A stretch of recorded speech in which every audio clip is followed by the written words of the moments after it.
Front Desk, Chapter 11. Uncle Ming stayed for 3 days until he could get his car fixed. With his broken English, he had a hard time communicating with garages, so I helped him call one up that was close by. At first, they weren't so keen to help.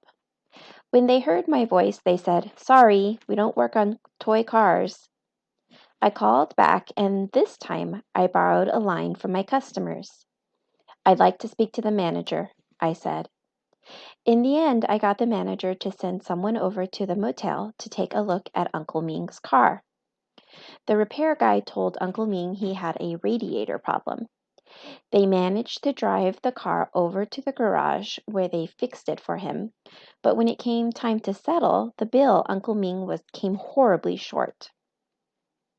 We'd given him $50, which was just about all the extra cash we had, what with Mr. Yao changing the deal and making us pay for the washing machine. But the total bill was $200.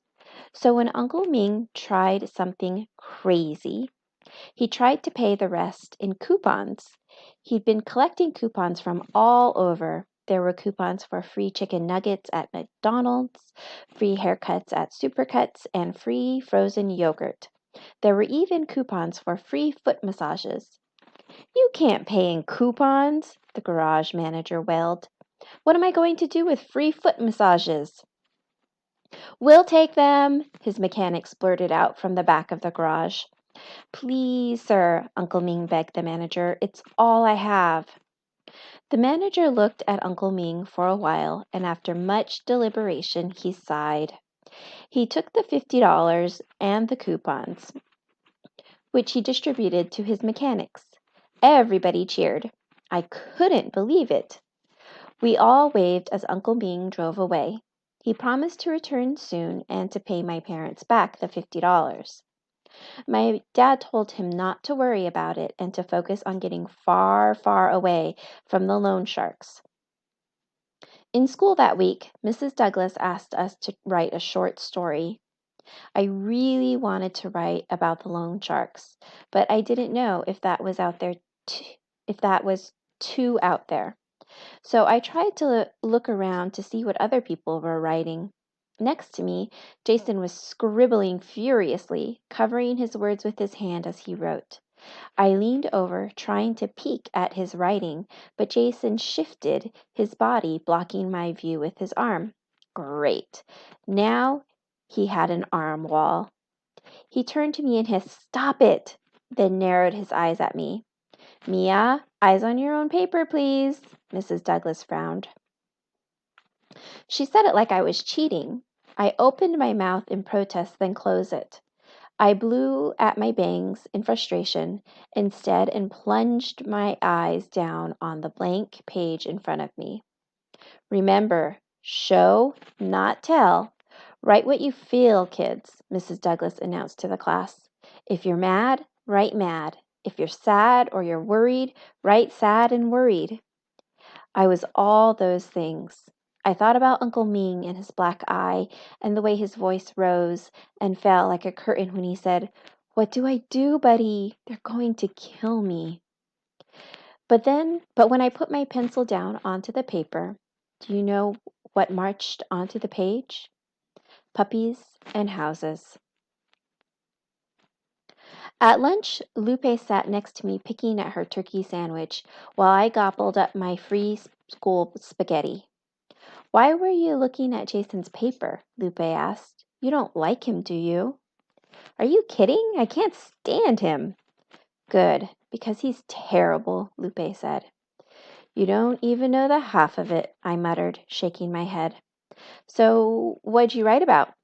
"I wrote about how last weekend my parents and I waited in line at the movies for an hour, and when we finally got up to the ticket booth lady, they were sold out. Isn't that sad?"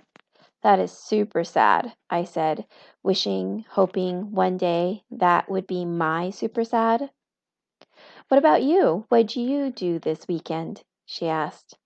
I turned to tell her about Uncle Ming, then thought, nah, she wouldn't get it. That was so beyond the world of movies and trampolines and Shiba Inus. "Just played with my dog." I lied. After lunch, we went to PE. We were playing softball that day. Both Lupe and I stood way out in left field, as far away from the action as we could, since we both hated sports.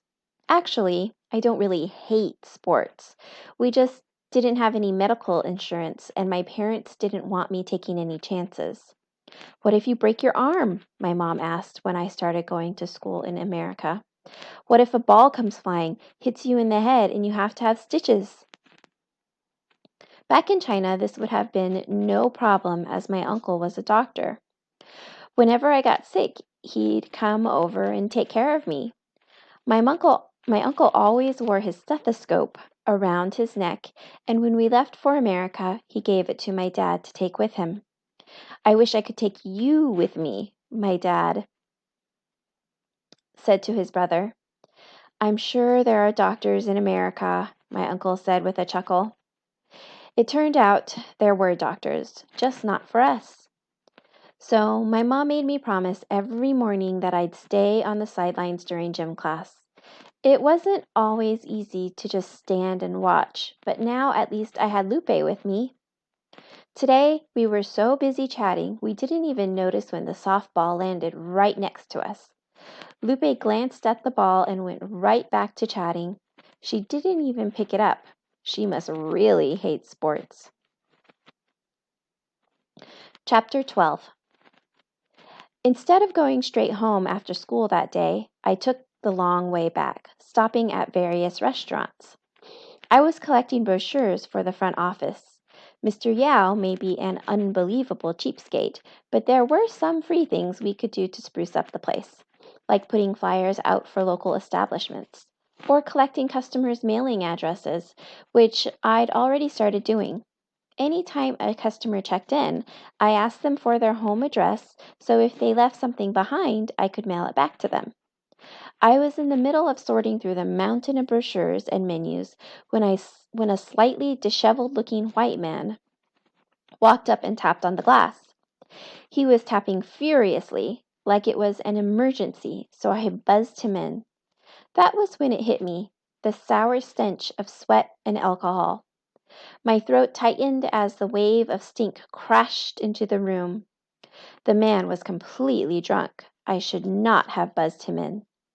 I need a room, he slurred, stumbling toward me. He steadied himself by holding onto the front desk with both hands. Give me a room. I need to go get my parents. Wait right here, I told him, desperate to get away from this guy. As I hopped off the stool, I realized, wait a minute, I can't leave him here. He could reach over and take all the cash from the cash drawer. He had to go back out. Actually, can you wait outside? I asked timidly. He did not like the sound of that. The man turned to me with his bloodshot eyes and pounded his hand on the counter. What did you say? He bellowed. My mind was racing. I could probably still get out of there if I let him stay inside, but then what about the cash? Please, sir, I tried again. I just need you to wait outside. Why? Why can't I stay right here? He demanded. You just can't, I shouted. I glanced out the window searching for my parents, but they were still upstairs cleaning. Suddenly, he grabbed me by my shirt. Are you jerking me around, kid? Are you? No, sir. I shook my head from side to side. His rancid breath stung my eyes. With my fingers, I tried to reach for the phone, but his grip on my shirt was too tight. Please, just calm down, I pleaded with him. I thought maybe I could distract him with all my restaurant brochures. Hey, are you hungry? I have a bunch of menus. I don't want to see some damn menus, he screamed into my face. I want a motel room. The next thing I knew, he pounded the counter so hard the wood nearly chipped. I screamed, tears streaming down my eyes. Through the blur of my tears, I saw a figure outside banging on the front office door. It was Hank! Quickly, I reached down and pressed on the buzzer. Hank stormed inside. What the hell do you think you're doing? Hank hollered at the drunk man. Let her go. The drunk man instantly dropped his hands and I gasped for air. like I'd been holding my breath the entire time. Hank raised his fists. "Get out of here before I call the cops," he yelled. The drunk man dragged himself out of the front office, muttering under his breath, "She was jerking me around, man." When he finally disappeared around the corner, Hank turned to me. "You all right?" he asked. I shook my head. I lifted the divider and collapsed into his arms. I clung to him and cried, shaking with fear, blind with gratitude. What would have happened to me if had Hank not come in? The thought crushed the breath out of me. "Shh, it's okay," Hank comforted me, patting my arm. But it wasn't okay. I thought I could make the front desk better with all my spare keys and comment cards, but no card in the world could protect me from what I'd been avoiding since day one.